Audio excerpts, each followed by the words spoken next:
Hey there guys and gals, Anime Dude here, and today I'm going to be talking to you about a series known as Hikaru no Go. This series was published between 1998 and 2003, which means it's been over for 17 years, believe it or not. Because of that, I think it's safe to assume that there's a lot of newer anime fans that have likely never heard of it, which is a shame, because after all these years, it's still one of my all-time favorite series. Granted, I didn't watch it as it was airing, I'm not that old. I watched it on something called Toonami Jetstream, cause yeah, that was a thing, and dang, I am pretty old, huh? Anyways, putting my midlife crisis aside, since it's a bit of an older show, the animation isn't cutting edge or anything, and there's a lot of still frames, so in that regard, it may not seem as appealing as all the seasonal shows currently airing. However, I do genuinely believe that this is a show that's worth watching and or reading regardless of how much time goes by.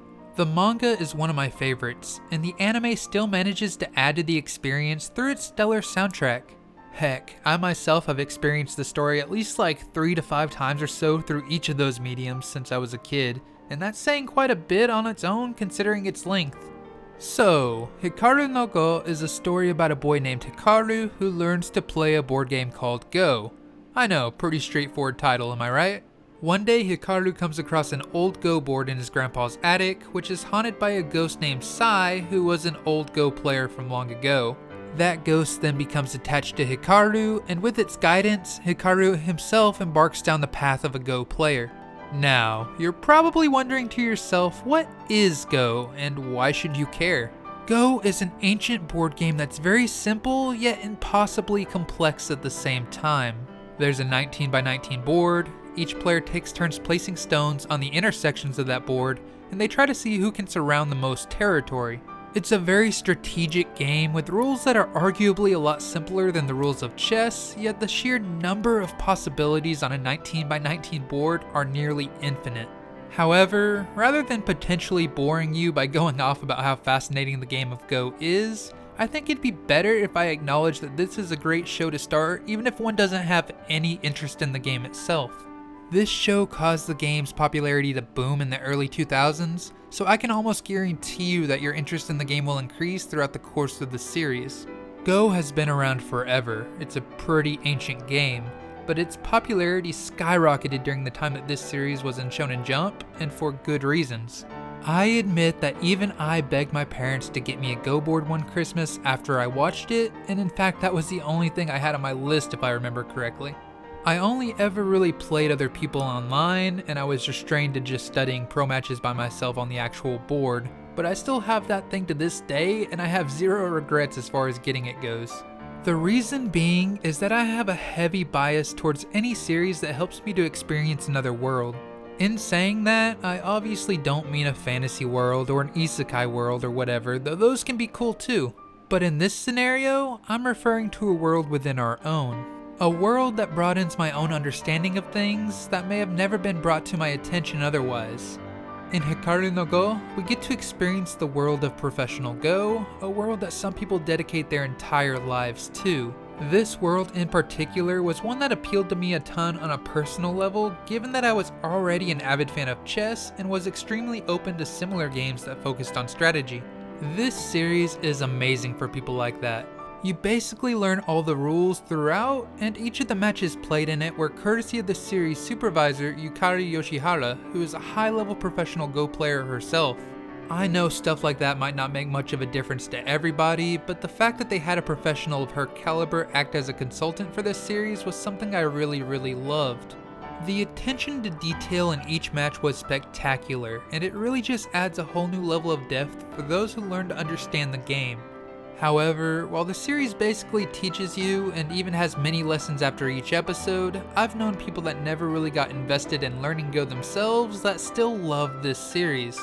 Honestly, I think that's because while Hikaru no Go was one of the few series that went the extra mile by doing what we just talked about, it still stands true that most series like this are often primarily driven by their characters.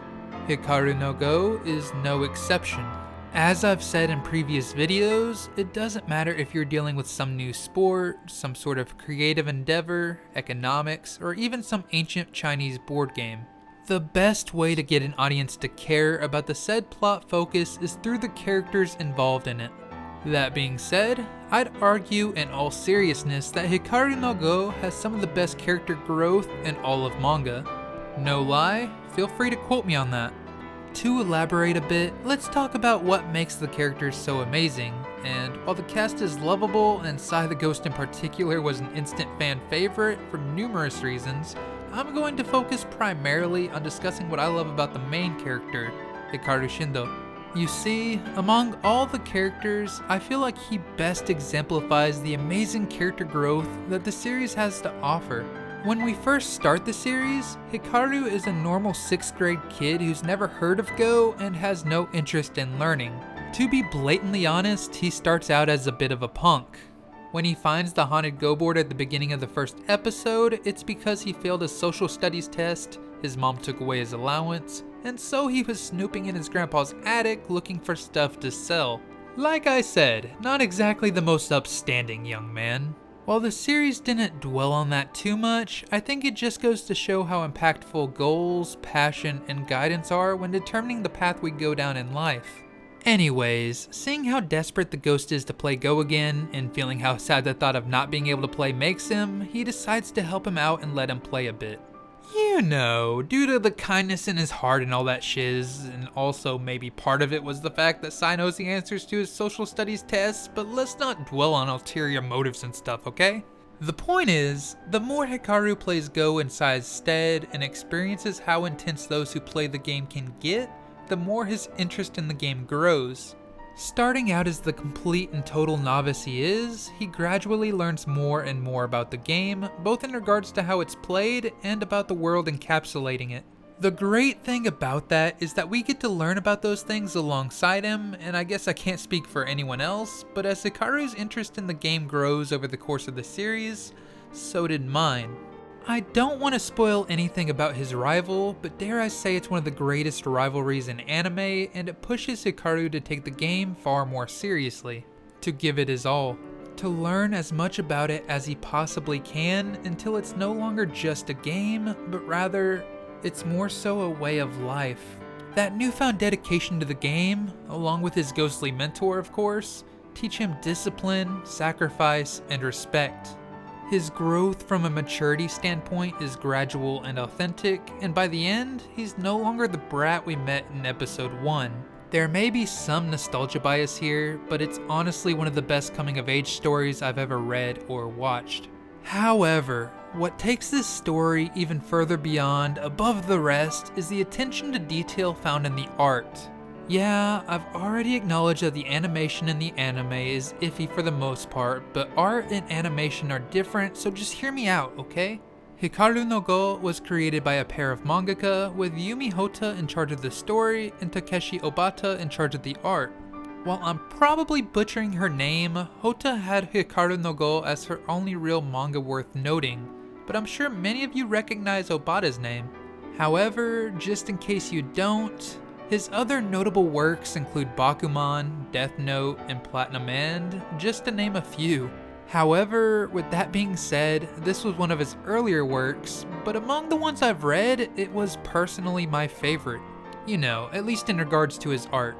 Don't get me wrong, I love the art in both Death Note and Bakuman, I really do.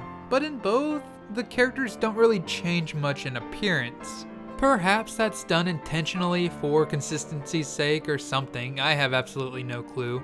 But as I mentioned earlier, Hikaru no Go is a coming-of-age story where Hikaru experiences a subtle growth and maturity throughout the course of the series. While only like 3 or 4 years or something like that passed during that time period, that's a long time when you're watching a kid grow up, and that's exactly what Hikaru did.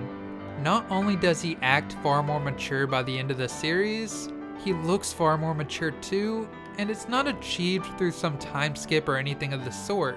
Rather, he gradually matures as we watch him grow, and to be honest, when I first watched this series, I didn't even really notice that he had changed until I saw the before and after pictures. It happened so naturally before my very eyes. The art and story blended together in such a marvelous way, and I genuinely think this is some of the best, if not the best, character growth I've ever experienced in a series. I can't emphasize that enough. Anyways, it's far too often that I see this series blown off as some old show that's about an old board game. That oversimplification doesn't do it any justice, and maybe it's the nostalgia talking, but those that don't give this series a chance are really missing out on something special. However, before I end this video, I guess I should go ahead and clarify that Hikaru no Go has one glaring flaw. You see, in this series, there's something called the Divine Move that all students of the game yearn to play. If I remember correctly, the term essentially means to have the perfect game, and of course since it's such a complex game with a nearly infinite number of moves, and it would take 2 Go Masters to accomplish that, it's likely possible that there's no such thing as a Divine Move. Anyways, I actually love the concept of the Divine Move. It's a truly elegant figure of speech that manages to define what drives Go players at their core. But the simple fact of the matter is that the pursuit of perfection is an endless endeavor, and Hikaru no Go isn't an endless show. That's right, ladies and gentlemen, Hikaru no Go has an ending, and while it was a pretty good one, the fact that it ended made me sad. I want more. I've wanted more for over a decade now. I still can't believe it's over. That was by far the biggest no-no this series had the audacity to do, and it made me big sad. With that off my chest, I want to give a special thank you shout out to Shelly and all the other members of the Patreon crew. If you want your name to appear alongside these absolute mad lads right here at the end of videos, as well as to help support me so that I can make videos like this more often, then I'll leave a link to that down in the comment section below. Also, make sure to follow me on my other social media accounts, and to Detroit, smash that notification bell so you don't miss out on future uploads. Anyways, I hope you'll give Hikaru no Go a go, but if it doesn't seem like the series for you, then feel free to check out some of my other why you should watch videos. I'm sure we can find something that fits your individual tastes and preferences. Thank you all for watching, and Anime Dude out.